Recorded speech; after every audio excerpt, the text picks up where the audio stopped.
Hi everyone, this is Pastor Laura. Welcome to Bible Bootcamp, where we go through one book of the Bible, just an overview, and then do a slightly deeper dive into a chapter in that book. We are going through the Bible in order, so Genesis, Exodus, Leviticus, Numbers, and today is Deuteronomy. So that painting behind me, I'm in our dining room right now, but that is one of my husband's paintings from college that he had up in his dorm room. So we still have it. It's a good backdrop for Deuteronomy. So today we're talking about Deuteronomy. Once again, if you are able and willing to memorize all 66 books of the Bible, you will win a $5 gift card to a local place in Morris. So all you have to do is call the church, 815-942-0809, and record yourself reciting the books of the Bible in order, and you will win that prize. And hopefully this series helps you to do that as we get to know the books of the Bible a little bit more. So today we're talking about the book of Deuteronomy. So this is the fifth and final book of the Pentateuch. So the first 5 books of the Bible, again, Genesis, Exodus, Leviticus, Numbers, and Deuteronomy. Books traditionally said to have been written by Moses. And the title of the book of Deuteronomy is from the Greek. So the Bible was translated into the Septuagint, the Greek version, and that title is from the Greek meaning second law. So Deuteronomy is sort of the second giving of the law that was given to Moses on Mount Sinai right after they left Egypt, right after the people of Israel left Egypt. So back in Exodus, we have the 10 Commandments and many other laws that are given to Moses on Mount Sinai. At this point, that was 40 years ago. So the people got the law right after they left slavery in Egypt. Then they wandered in the desert for 40 years, and they wandered because they were unable to fully trust God, fully listen to God's instructions. They were prone to idolatry. They had to take that time to learn, what does it really mean to depend on God? What does it mean to trust God? What does it mean to live as God's people? So they had these 40 very formative years in the wilderness.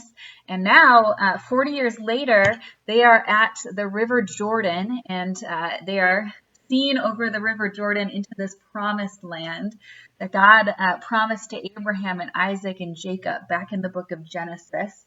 And they're on the edge of that land. And we know from the book of Numbers that none of the original generation that was born in Egypt and who initially failed to trust God in the wilderness, none of them are going to make it over that river and cross into the new land. And Moses himself also is not going to be able to do that. But he has this moment with his people where they get to hear this law again right before they cross over into the promised land. So this is like a recapitulation of the law. So recapitulation is an interesting word. So a lot of what's in this book of Deuteronomy is also in Exodus, the law given on Mount Sinai, but it's not just straightforward repetition. So recapitulation is kind of like repetition and... So it's repetition, but in a way that is sort of relevant for that time, for that place, for what the people have gone through in the meantime. So we say that Jesus is a recapitulation of Adam, so sort of a remaking of Adam in light of everything that's happened since then. We say Jesus was not made. Jesus was from the beginning, but Jesus is sort of a recapitulation of Adam. Another chance to be human in light of in light of the fall, in light of the way that Adam was not able to live up to God's invitation to humanity.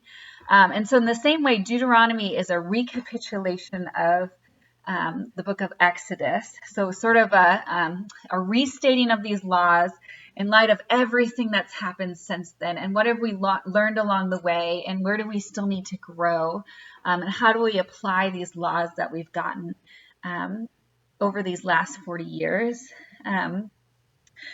And again, it's also kind of like the Constitution of the United States. So back in the 1700s, the Constitution made by these guys who created it for that time and place. And in the however many years since then, 200 plus years since then, we've had to interpret and reinterpret and apply and kind of recapitulate it as we've tried to live that out. So one good example of that is with the Ten Commandments, first received at Mount Sinai in Exodus chapter 20, chapter 20, and repeated here in Deuteronomy chapter 5. And they're pretty similar, but there are some interesting differences. And one of those is if you kind of compare the two versions, in the Deuteronomy chapter 5 version, when it talks about Sabbath, there's kind of an extra emphasis on, the Deuteronomy version is a little bit longer on the Sabbath part. And the extra emphasis is on the rest of the slaves, the servants, and the animals. So it's not just your animals will rest, but your oxen and your donkeys will rest. And I think the part about the servants resting is repeated twice. And so you kind of wonder what was the situation that led to that kind of expansion. Were the people having trouble remembering, okay, it's really hard to allow my servants and my animals to rest because why should they get to rest like I do? And so maybe there's that need for that extra exhortation to let those segments of society, to let the animals rest, to let the servants rest too. They needed that reminder in the Deuteronomy version. So in Deuteronomy, we start in chapters 1 through 3, kind of summarizes Israel's life in the wilderness from Mount Sinai to the moment when they're ready to go into the promised land right here. So it's a summary. Sometimes you'll see the word Mount Horeb, and that's just another term for Mount Sinai. So same place that's being referred to. And then you have some more exhortations, some warnings, some talk about, blessing. If you follow these laws, you'll find blessing, you'll find life.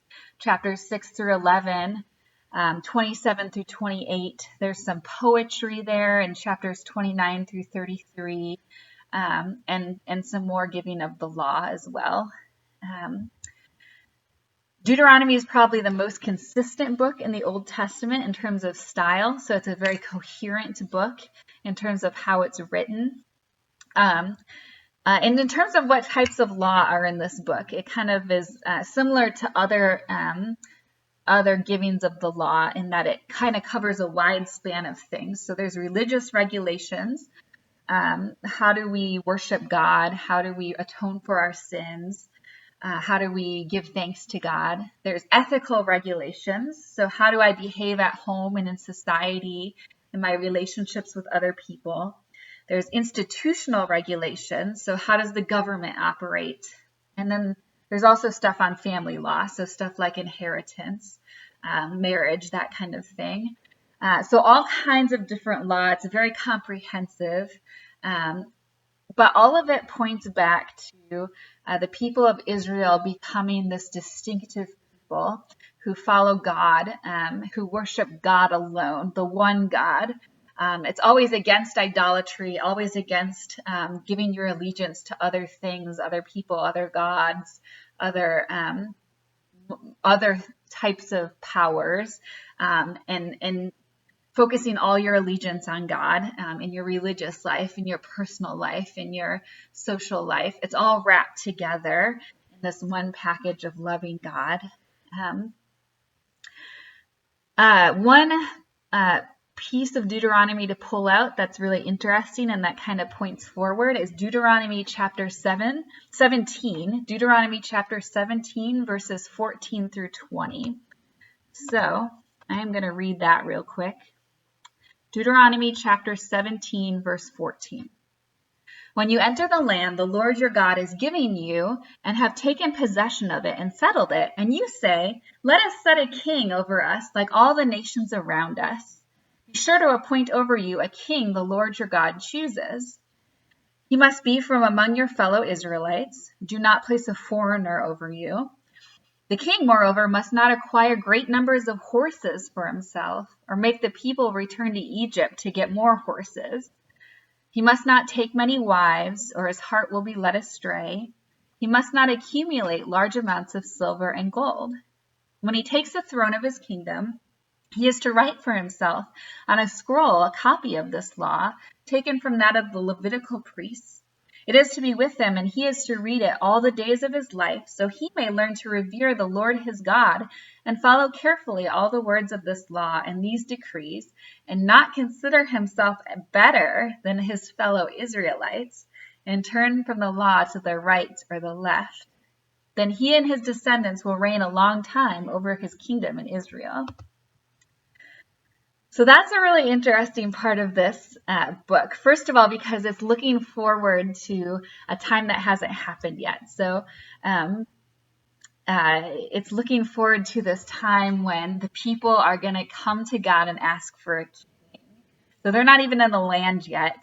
But God understands. So God is asking these people to be a distinctive people, to be different from their neighbors. And yet at the same time, God understands that that's really, really hard, that the people of Israel are going to look around them.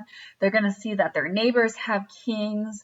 They're going to see that their neighbors do all these other kinds of stuff, and they're going to want to copy their neighbors. And obviously that becomes a problem, a major problem throughout the Old Testament and the New Testament, where God's people are looking to others to copy their behavior, even if it's not in their best interest.